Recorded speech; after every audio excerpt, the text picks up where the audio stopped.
Hello, everyone. Welcome once again to a wonderful Wednesday webinar with the ever-growing Climate Emergency Centre network of 36 eco-community centres using vacant properties on the high street. And the 37th one I'll be visiting this weekend. We're just opening up a new one in Walthamstow, still finishing the health and safety and the rest, but that'll be opening up in September. So if you're in London, you want to get in touch and you want to help with Walthamstow, please get in touch.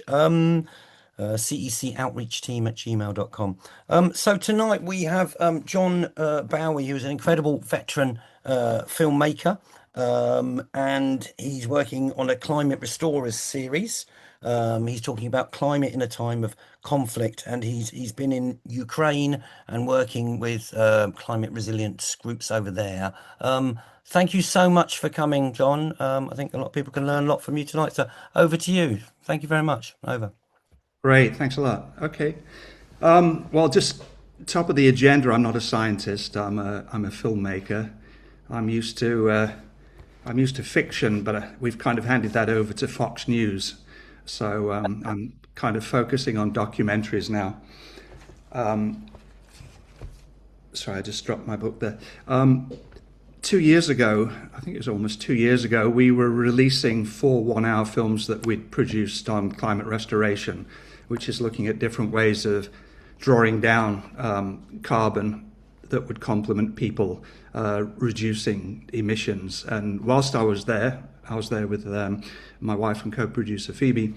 I met a group of people from Ukraine, one of them in particular, Svetlana Kokoska, who I think is joining us this evening on this call, is just such a powerhouse. Her work in climate is amazing, and she's got a family, and her decision was, I'm not leaving during the invasion. She sat it out, and she's still here in Ukraine. And so I really thought that was worth making a film about Svetlana, but also looking at what is it that motivates people to do things in the face of such great adversity. But sometimes I think that's what we need to actually get things done. I'm actually speaking to you from Ukraine. It was a horrendous night last night. 28 missiles were sent here, and all 28 got through and impacted and killed quite a lot of people. And one of the things that I'm starting to learn to live with, and I'll just do a quick, I'm going to do a couple of screen shares, but this first screen share, which hopefully will turn up somewhere. Yep, it's coming. We've got a black screen. Double click to enter full screen mode. It's still black. I'm going to stop and start again. Svetlana is here, by the way. Oh, great. Okay. Thank you very much, Svetlana, for coming. Most welcome on the work you're doing in Ukraine. Gosh, no, it's not showing. Okay, well, I'll go on to the movie then in a few seconds. What it is, it's a map of the whole of Ukraine, and it tells us what areas are currently under attack. And at the moment, it's about 5 areas to the east of us, and we usually don't come under attack until the later part of the evening or the early hours of the morning, when we just as we're falling asleep. Let me try and share the actual documentary now. That's an incredible series of films you're putting together as well. It'll be good to see those. Yep, we've got it coming on, John. Great, okay. Yep, all good. Have you done the sound things? Yeah. Cool, all good. And let me just double check on that now that you asked me. 2 seconds. Yep.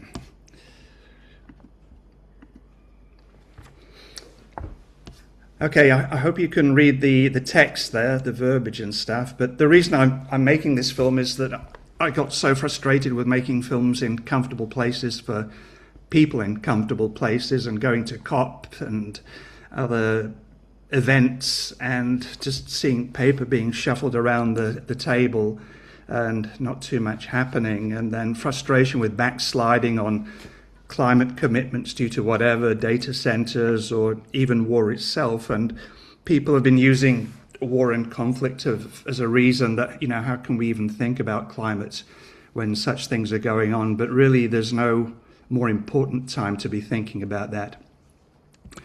I'm I want to just start off with a couple of people from Ukraine.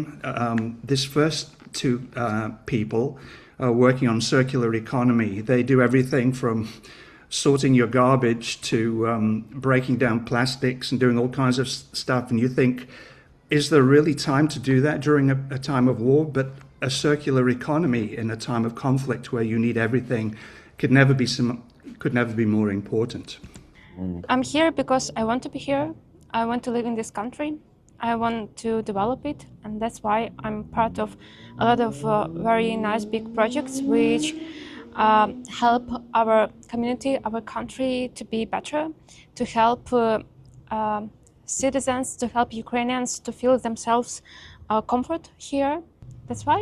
If I will go somewhere else, like who will be here? Who will protect our country? I mean, all wars eventually ending. For us, there are just no other choice but to fight. That's the point. For them, there is options. If they will stop the war, then okay, we can continue living. But if we will stop, then there will be no Ukraine as it is right now, and they will come here, and will be all under occupation.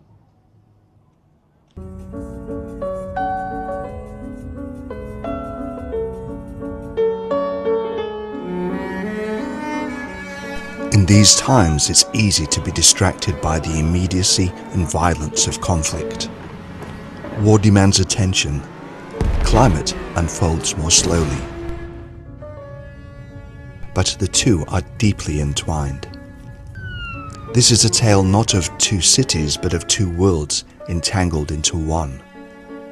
A journey through Ukraine shows a people battered but unbroken, in a world where the abnormal has become the normal, where cost is measured not just by destruction, but by what is endured.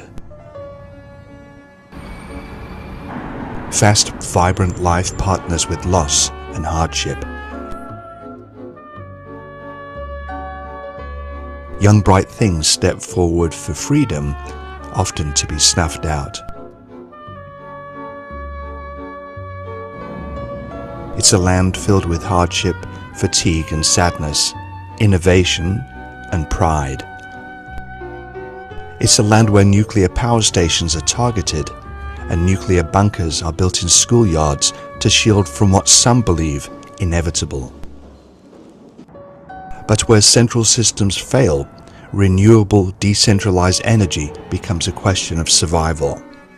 Rebuilding better and efficient after the last devastating wave and before the next that hopefully never comes. And amidst all the madness, children learn not just of Ukraine's survival, but of the greater survival of our climate for all life.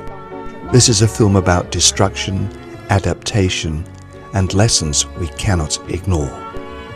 Climate in a time of conflict.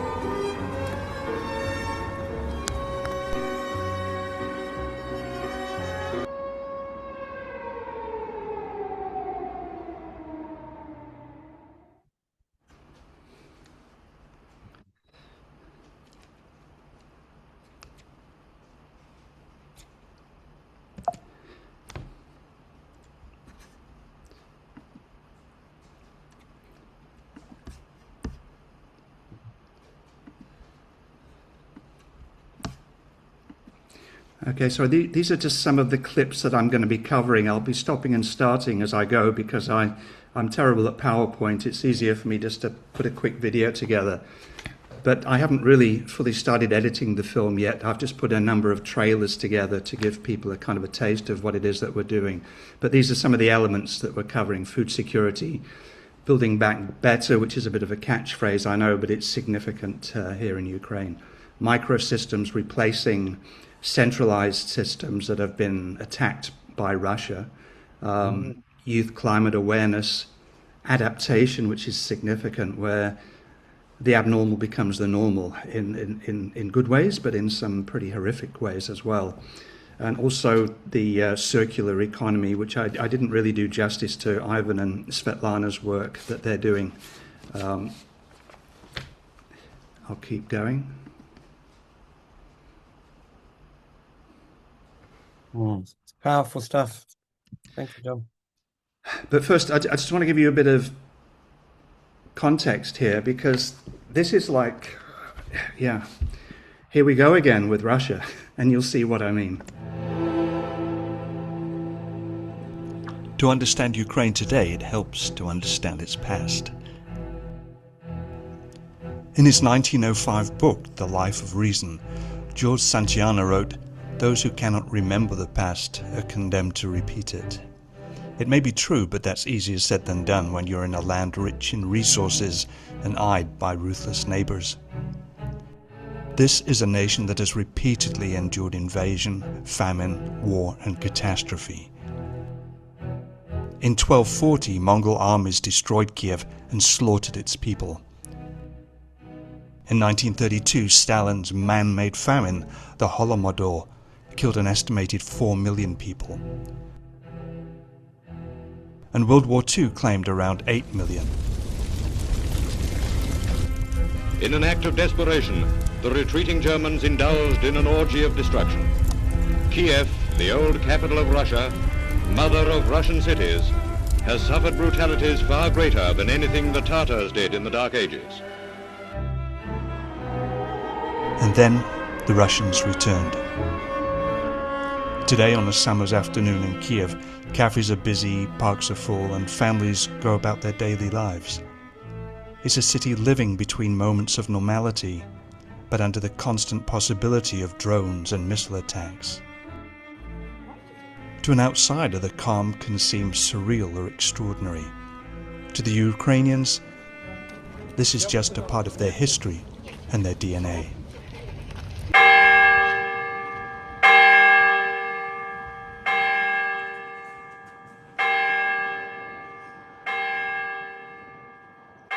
Santayana also wrote, "Only the dead have seen the end of the war." But for today, the sun is out, and the youth, at least the lucky ones, focus on living rather than the wars of angry, weak men.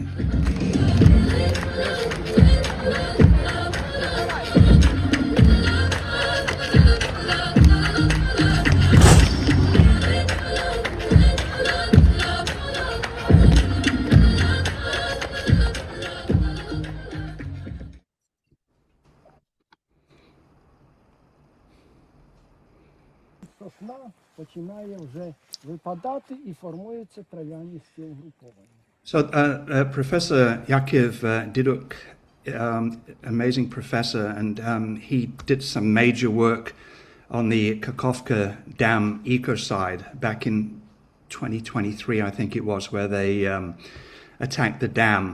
And, you know, we keep talking about deconstructing dams, and certainly in the Pacific Northwest, a number of projects like the Elwha Dam have gone through that have returned salmon to their natural habitat and done things. But this happened overnight, and I think it's like 18 cubic kilometers of water were drained in the space of 5 or 6 days.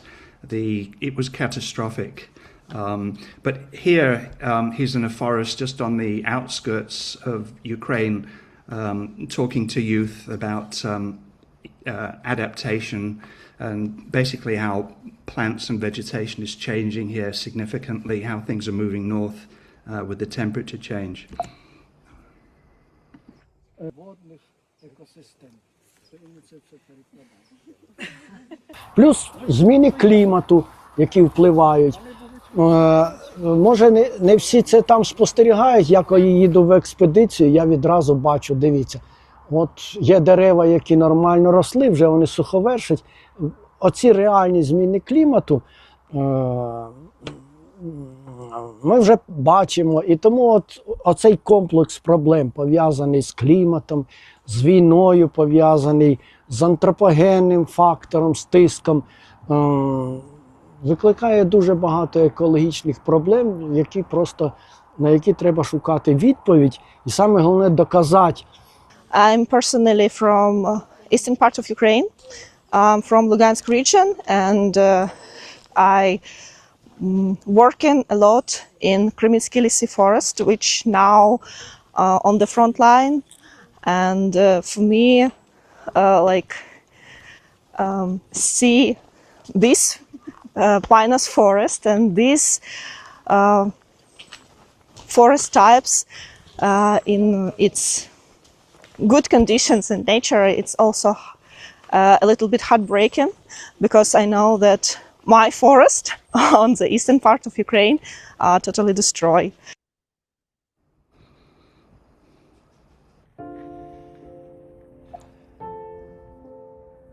Zaporizhzhia, on the east, we went down there about a week and a half to 2 weeks ago. It's only 12 to 15 miles from the front line.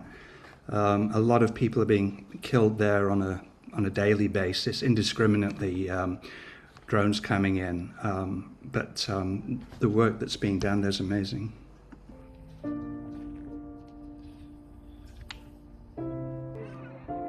It's a quiet Saturday afternoon in a park at the edge of the Dnipro Dam and river. Here, families and couples take some time out to relax the best they can amidst the ongoing relentless barrage of drones, glide bombs and missiles.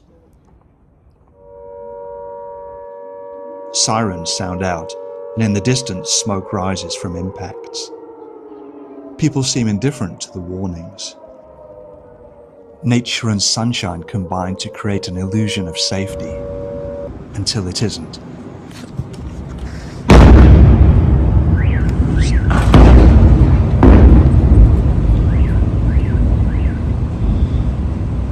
Across the river, the Science Center and our next stop is the scene of another senseless, malicious attack on society, culture and education.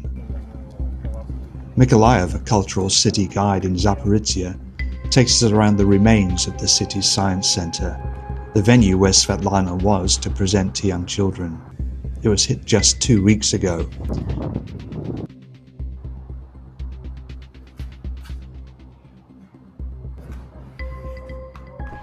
Yeah, well, it's not strange. It's just awful situation for my feelings, because I understand that actually I could come here and speak here with children and teach them and share my knowledge here with children, because this building was prepared for this. And then intentionally, before opening this, they launch actually this aviation bomb just to destroy future of our children. So not only us, but future. So I even don't know how to call them bastards. It's too soft. So now the venue shifted to an underground location used as a safe cultural hangout. Everyone feels the immense pressure of 4 years of accumulated attacks and the inescapable knowing that the next moment could be your last. The psychological effects on children will be unfolding for years to come. Робочий день метеоролога. Вам терпіння. Як ви собі це уявляєте? Ми казали про погоду. Да. Мене звати Світлана Краковська. Я думаю, що читати, всі вміють читати. Так, на всякий випадок. I'm filming for the documentary Climate in a Time of Conflict, this time down in Zaporizhzhia, Ukraine, along the banks of the Dnipro River, upstream from what was once the Kakhovka Dam. The dam was destroyed by the Russians in 2023, unleashing one of the biggest environmental disasters in recent history. Only 20 miles from the battlefront, the area has to be approached with a little caution. The sound of nature often replaced with the sound of drones and distant sirens. Mosquito? No. Oh yes, a bit bigger. Yeah. The area we were in was previously underwater for around 80 years, then drained in an instant. I'm here with scientist Svetlana Krakovska and biologist Mikhailo Malenko, to see how nature is responding. As always, nature plays a long game, but the immediate destruction was devastating to all forms of life. Дуже часто зараз науковці або журналісти, які відвідують ці території, говорять про те, що насправді ми бачимо повернення природи на територію колишнього водосховища, її дуже стрімкий розвиток, і виникає питання, що в чому ж шкода, да? Чи не йде це все лише на позитив, але не слід відкидати явище цього ж самого екоциду, акт цього екоциду, тому що знищення водосховища, воно було дуже так обмежено у часі, да, і за цей короткий проміжок часу загинуло безліч живих організмів, це і риби, і водні безхребетні, і величезна кількість рослин, і ми досі не можемо опанувати всі наслідки, зрозуміти навіть всі наслідки, до яких призвело знищення Каховського водосховища.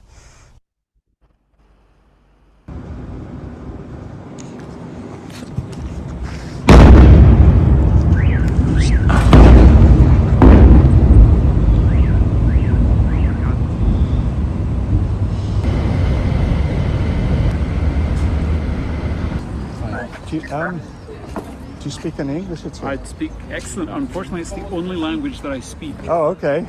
I'll find someone else then. Sorry. No. How can we help?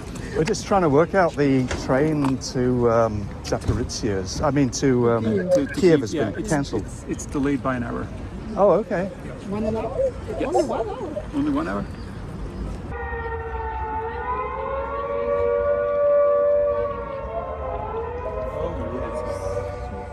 It means end.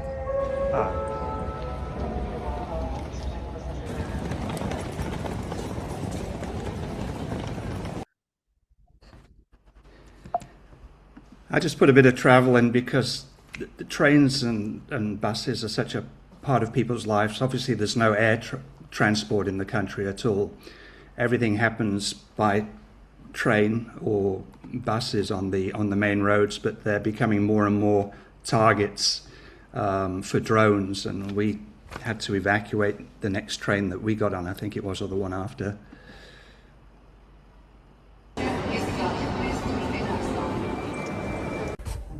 So it's about 4 in the morning, and we had to evacuate the train because of a drone threat, and now we've just got back on the train and hoping that we can start moving again. Life remains interesting.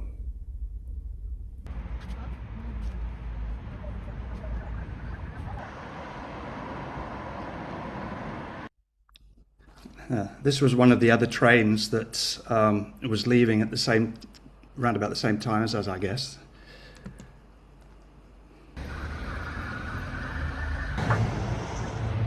This is Sumy, a very difficult place, and everywhere are big posters in commemoration of the people that have died, and they're just everywhere, and every person that gave their life is a hero, obviously.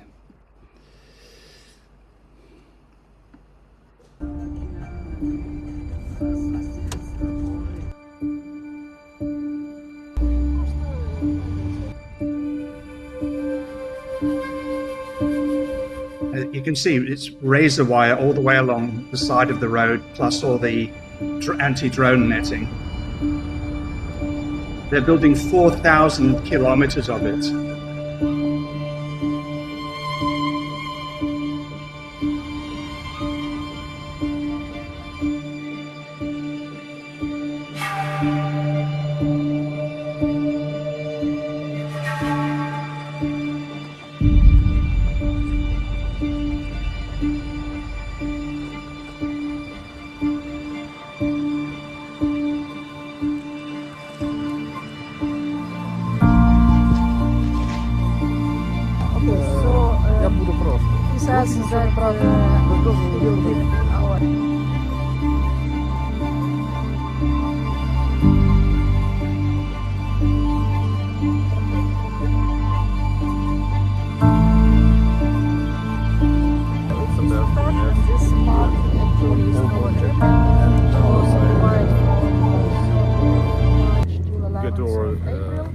So during this period, it's a lot of. So they're having to triage the demining situation, and agriculture is obviously at the top. It's the most important thing. There's many other areas of land, massive tracts of land that kind of don't quite make the agricultural label. And so there's a heck of a lot of unintentional rewilding going on, where it's not safe to touch it, but it's creating amazing pollinator and carbon drawdown areas. In fact, there's a company called Minefield Honey, where they put beehives out in the meadows that haven't been cleared of mines, and then they're selling the honey.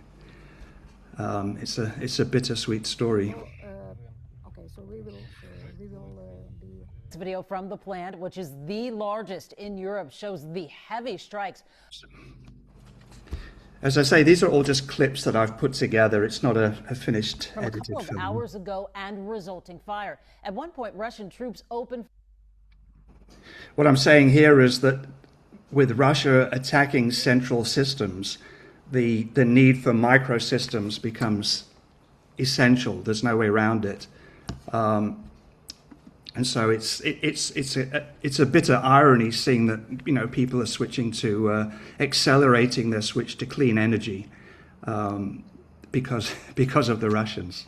It's ironic. Here we're filming a group of people that are working with hemp, the availability of concrete, which we all don't like. The statistics on concrete, I'm sure. I think just concrete itself is 8% of all construction, and construction's 27%, I think, of global emissions. The hemp that they're working with here, it's a big organization, and they give workshops around the world, actually.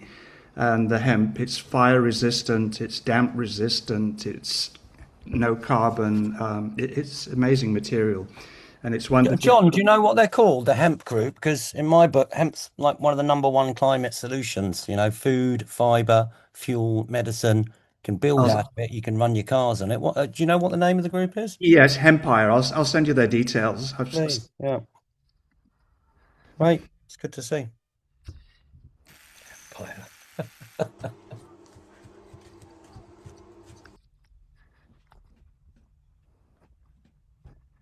They've finished that place now. This house here, this apartment building is in Trostianets that was ransacked. It was hit by 2 shells. And then when the Russians came in, as Iva mentioned at the beginning, Ukraine doesn't have a choice. It has to keep fighting because they've already had a taste of being occupied, and it was just rape, pillage, destroy, steal. It's horrific. In the finished product, I'll be showing a lot of content of what this building and what the town looked like after the Russians had been there for a couple of days. But they've built it back better. It's heat pumped. It's off-grid. It's an incredible place, and they're spreading this out into different areas within Trostianets. So we have a whole sequence on this.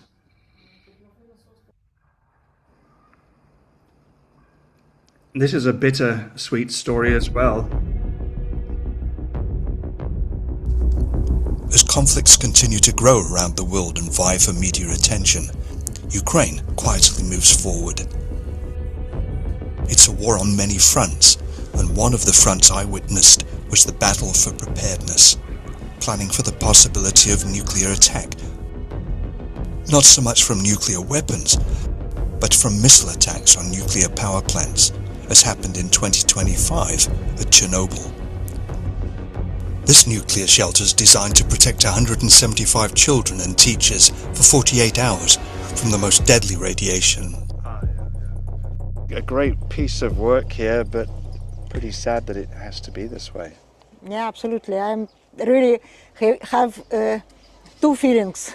One feeling is, yeah, it's good, because people will be, and children will be safe inside. But the other, my feeling, why we need this?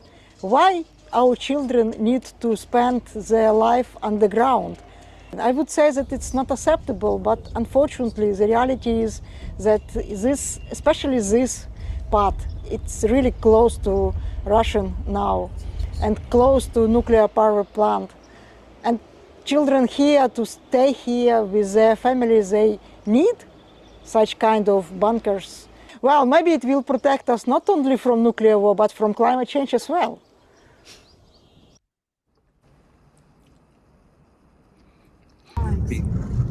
We then drove up to Chernobyl, right up to reactor number 3. The disaster happened in 1986, and then the Russians breached the exclusion zone. There's Chernobyl, you can see in the background there. They came in through Belarus, just drove straight through, dug up the soil to make trenches, and then, of course, they ended up hitting it in, I think, 2023 with a drone, the sarcophagus just on the other side of this that they hit. The irony is that in interviewing various people, including Katerina here, who's in the army, she volunteered for the army, but she's also a soil scientist. But life there has been remarkably resilient, and it really makes you wonder if humanity is a lot worse than radiation when you see the way that Ukraine is, the way that the area is springing back in the exclusion zone. It's very heavily fortified now, obviously because it's bordering Belarus. So they used to have some tours, some kind of tourist tours going on up until 2021, 22, but after the invasion they stopped everything, and it's very difficult to get into there now. But this is one of the main ranges. I've just got another quick music break here for you, a trailer. It's really powerful footage, John. Thank you so much for doing this. You're taking us there. And real people's lives and the environment.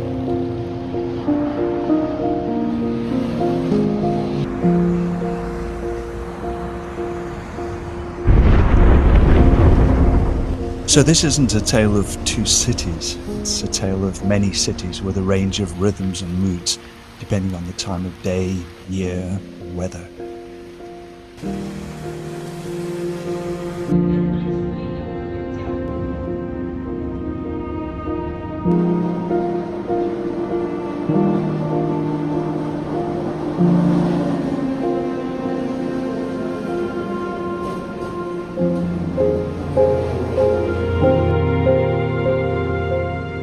So relaxed it makes it hard to imagine the true circumstances of this country. That is until the next sound to break the silence isn't thunder, but missiles. Missiles so quick they'll land before the sirens can start.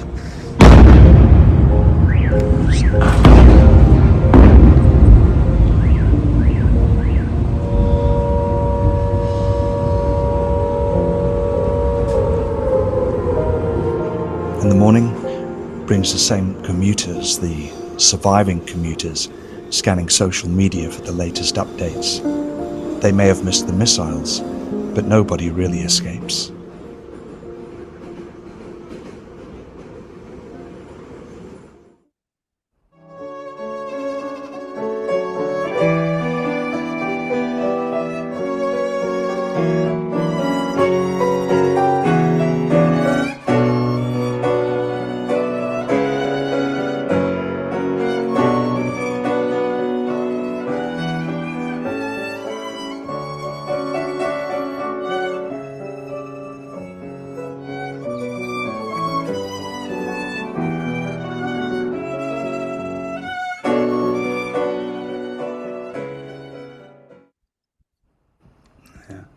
So yeah, it's just a sequence of bits and pieces that I've put together before I actually start the full edit. There's so much material that we have, amazing interviews, a lot of really good interviews, but it's not the kind of stuff to put into something like this. So yeah, any feedback, ideas would be greatly appreciated. Wow, thank you so much, John. That was really moving, really, really powerful for taking us there to see those, the people's lives on many front lines and what's going on for the environment. That's it's powerful work you're doing and really, really important work. And we need to see the effect that war has on the environment. Um, Maybe if you want to stop sharing, I just Yeah, want to say a sure. couple of bits, and then we'll take hands up if anyone wants to ask a question, John, or a comment. Please keep them short and focused. So think about what you want to say. But if you use the heart-shaped react button down the bottom, we'll see who's got one, two, three hands up. I'd like to ask something. Just to say a couple of bits there. I'm from a military family. My dad was in the Marines, and I've used a lot of those skills I grew up learning about to build environmental movements that kind of non-violently resist the destruction of the earth and the environment, from the Reclaim the Streets and the road protests back in the 90s right through to, the current campaigns, in climate camps and Occupy, anti-fracking, whatever it is. And, I think we really need to get the message across that all of these militarized societies have to realize that the new war is actually not against each other. It's not fighting each other, because we cannot continue in this way, destroying the environment, destroying each other. We have to start fighting climate change, and we need to mobilize, is what the national emergency briefing is saying, as if it is, and it is a critical emergency now. We see with all the wildfires. I got sent something last week before I went to the Green Gathering about there are 2,000 wildfires in Russia. And we had wildfires nearly burning down the cities in France, in Spain, in Scotland, Canada on fire. This is only going to increase, and we need to stop the wars and start using the military and all of our resources for circular economy and repair and regenerate. We do have the solutions. We need the spaces. We need the climate emergency centres, the empty buildings to be used so that all groups of people from all races, cultures, and creeds can get together and have community-led assemblies and community-led solutions. We have the solutions. Let's get on with it really, really quickly. So I hope this film, when it comes out, is another big wake-up call, just as the national emergency briefing is, and we all get together and start cooperating across all borders very, very fast. Climate and fires don't know any borders. Okay, thank you so much, John. I think we're a popular one tonight, 63, and we've got 4 hands up there. Over to Dave Leverton from MP Watch, then Malcolm. Over. Thank you, John. That's so moving and inspirational.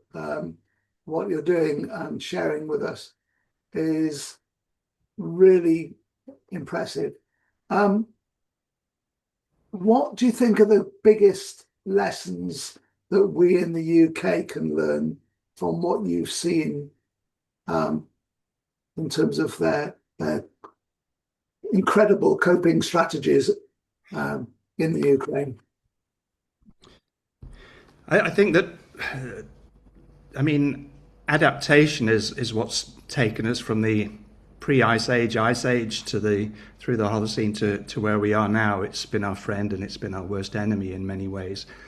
But it really seems to be a reactive situation, and if we can move away from just having adaptation and go towards transformation, which is preemptive, which seems to be something that we're lacking unless it's investing in some kind of financial deal that's going to pay off in 10 years. We'll take those risks, but in terms of investing in the future of our planet, we don't seem to do that. So the people in Ukraine have been pushed into a corner and have been so innovative in terms of obviously weaponry and all the rest of it, after being disgustingly addressed by Trump and turning this whole thing around.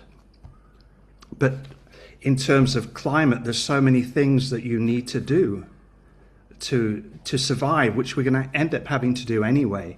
And they've just been pushed into that. So I just am looking for ways that we can, and maybe Svetlana, who's here, has got an opinion on this, but I think the way you've handled things should be your next biggest export.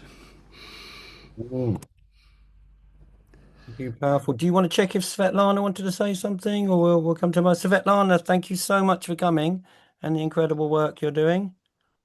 Did you want to say something? Thank you. Over. Yeah, thank you actually for inviting me. Thank you for this opportunity for John and we are his actually work to present Ukraine. Actually, it was our intention to show the world is motivated us.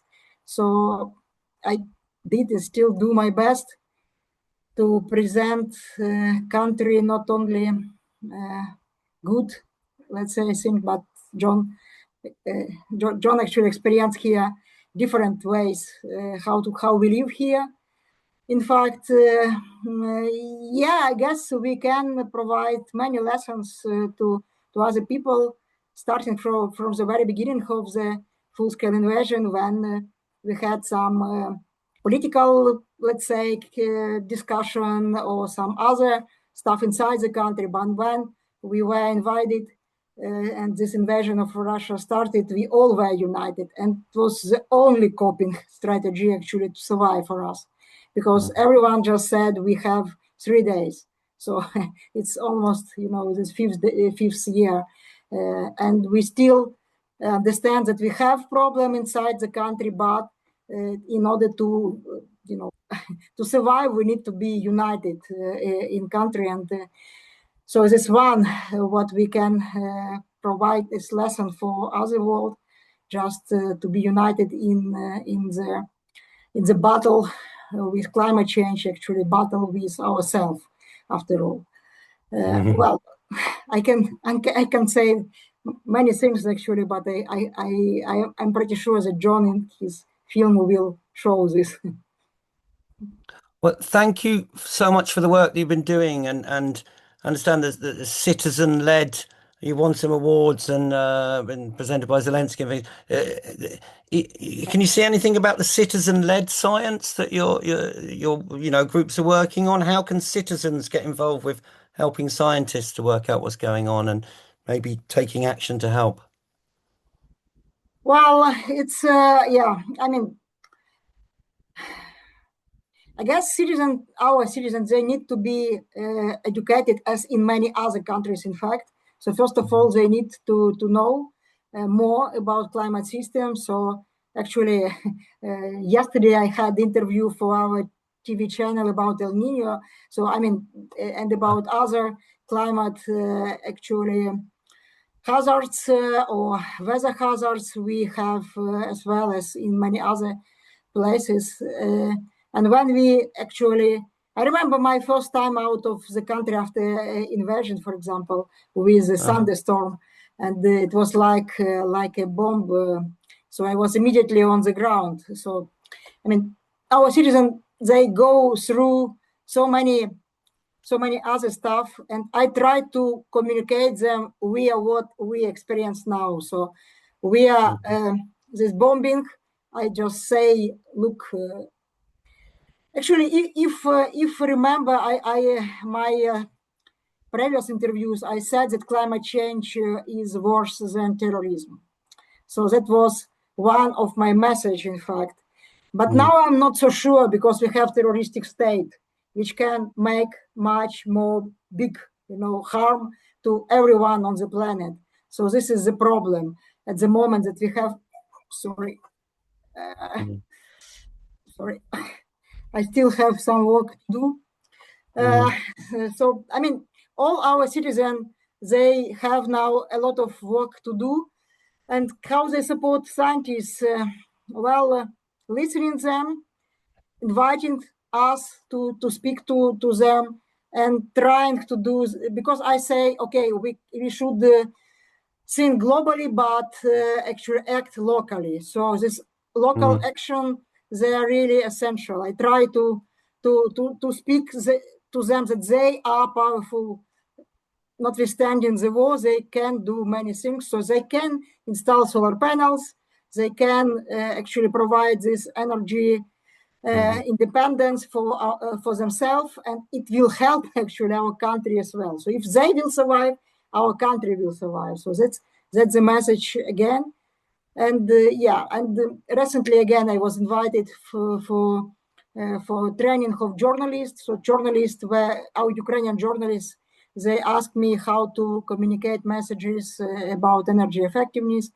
So citizens should learn how to survive this world where we have war and we have climate change. Unfortunately, it's just exacerbate each other.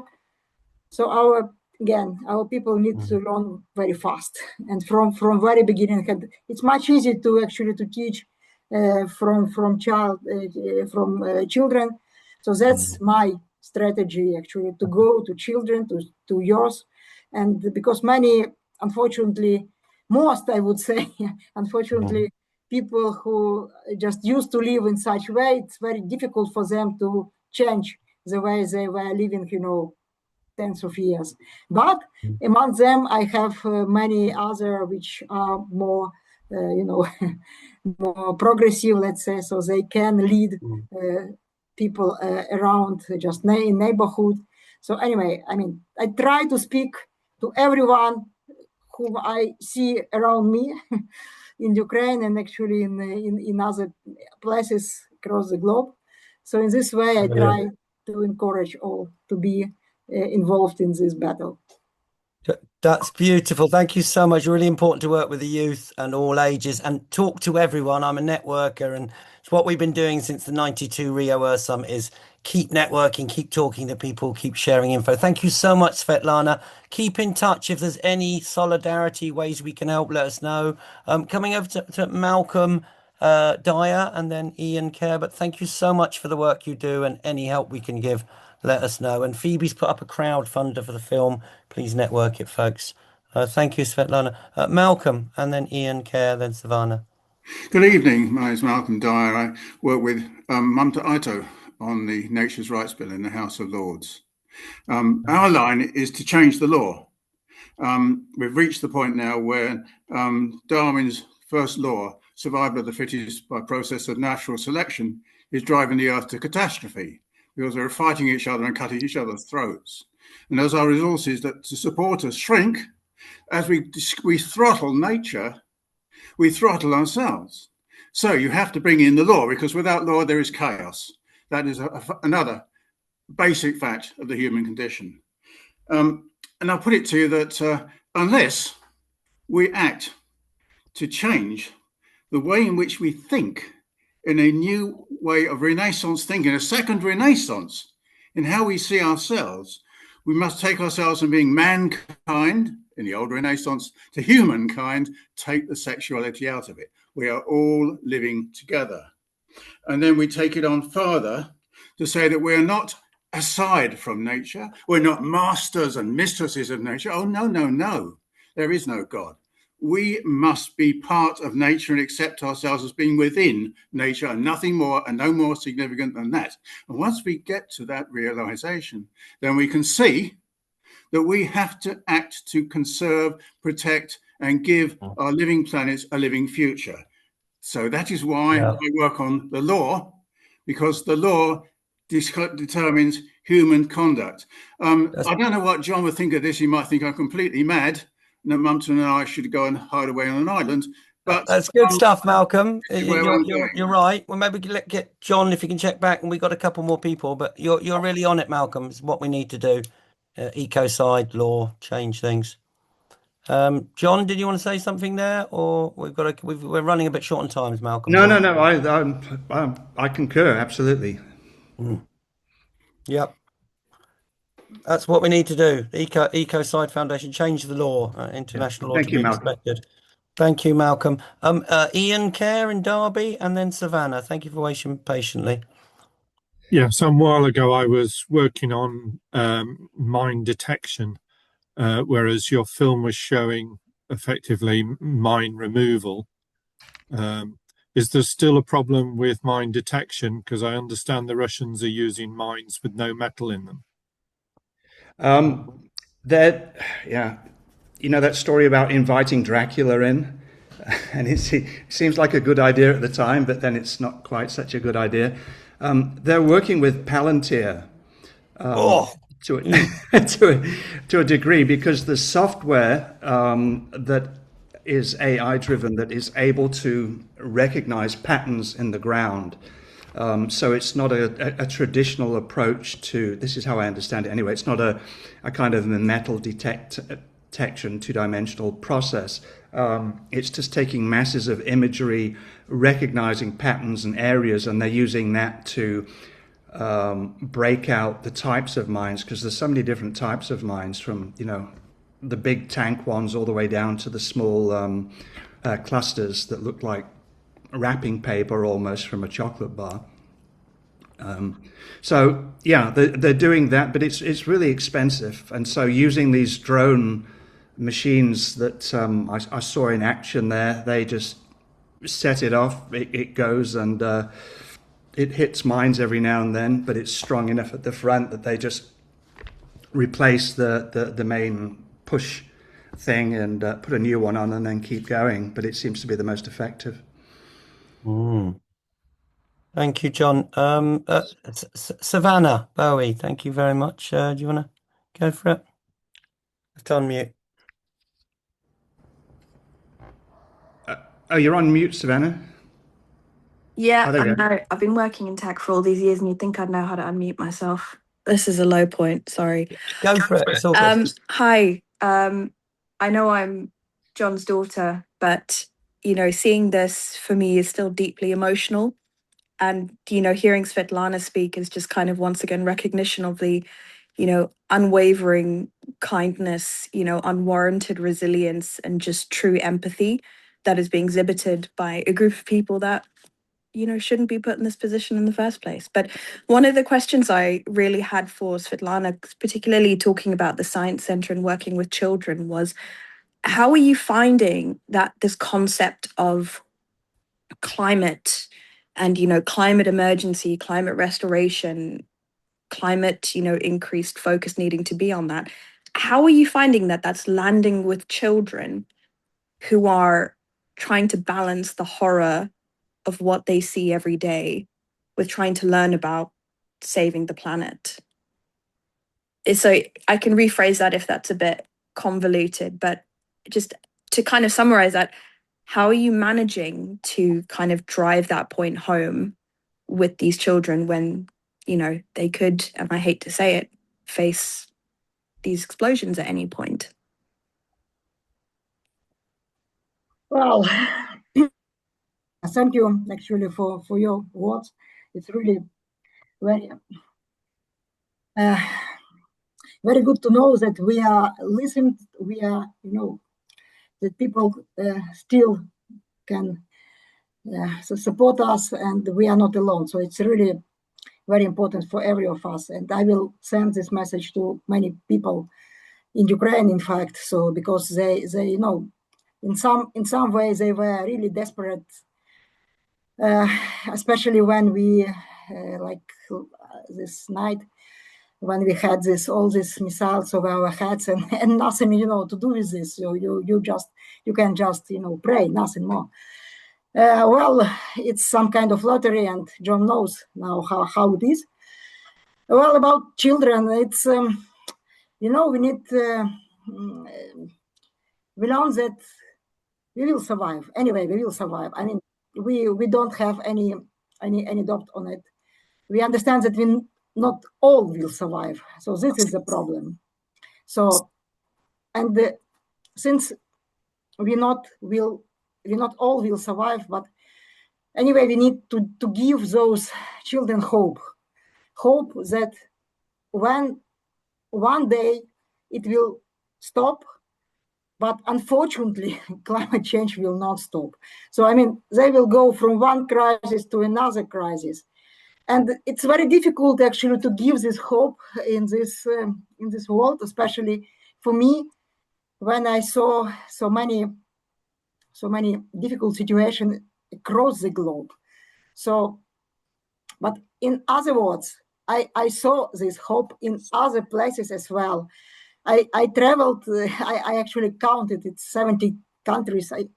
I believe John actually visited more. But anyway, in these different countries, I saw different people who can teach us this indigenous knowledge as well. So they were living this planet for many centuries, in fact.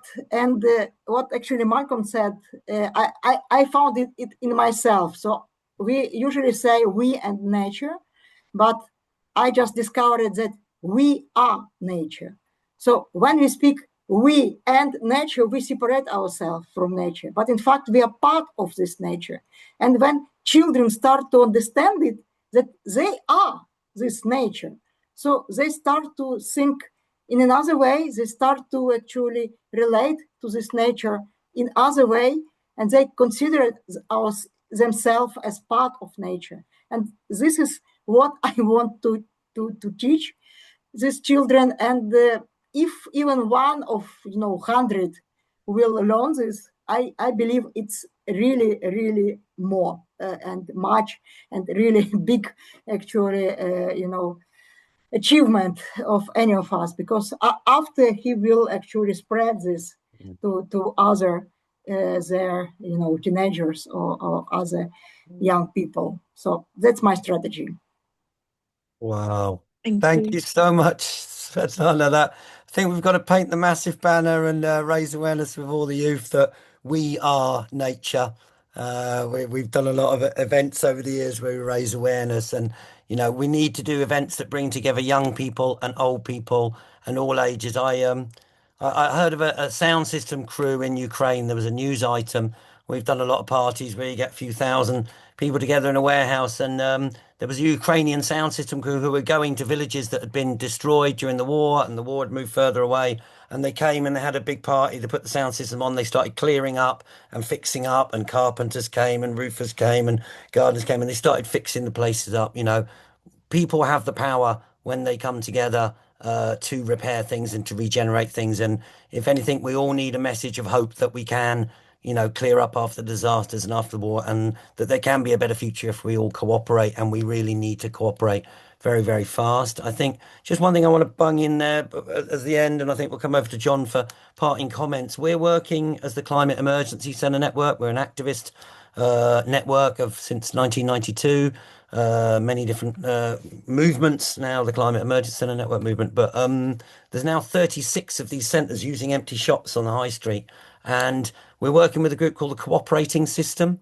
And one of the reasons I asked about citizen-led science is there's a way that each local community centre or group or project can use this cooperating system to map the air, the water, the soil quality around them, well-being indicators and other things, and then use participatory democracy to vote up that they want to work on cleaning up the water or the river, to form working groups, or the air, or whatever it is.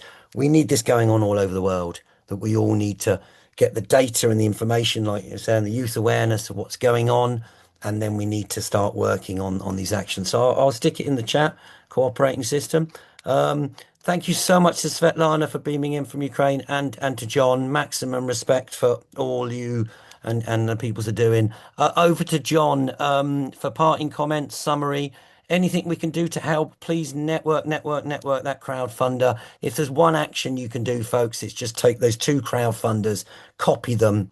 I don't know if you can stick your hand in the air now if you're willing to do like Phoenix's little worn out hands. Copy those 2 crowdfunders and send them to 5 people with a link maybe after this film on YouTube afterwards, to Svetlana's link and to John, to get this film out, because it's super powerful and we need to repair the environment and stop the wars, start the peace, and start the repairs and regeneration. Over to you, John. Thanks so much for coming. Very powerful. Any parting comments or anything we can do to help? Over. Just thank you to everyone for sitting through this, and my stopping and starting and stuff. I only started putting this together the other day.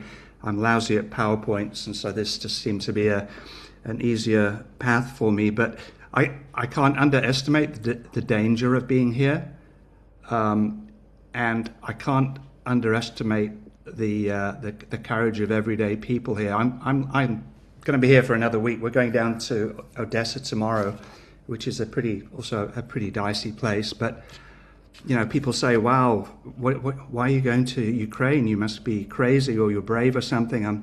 I'm not. The brave people are the moms and their kids living here and just getting on with their life. It's amazing, and it's sad, and it makes you angry, and a lot of different emotions. But as I say, if there's something else that they can export along with the technology and all the rest of it, it's the spirit of recognizing that there's things that we need to do, and there's more than one war going on, and it's not a war with nature, it's a war with the people that have put nature into this untenable position.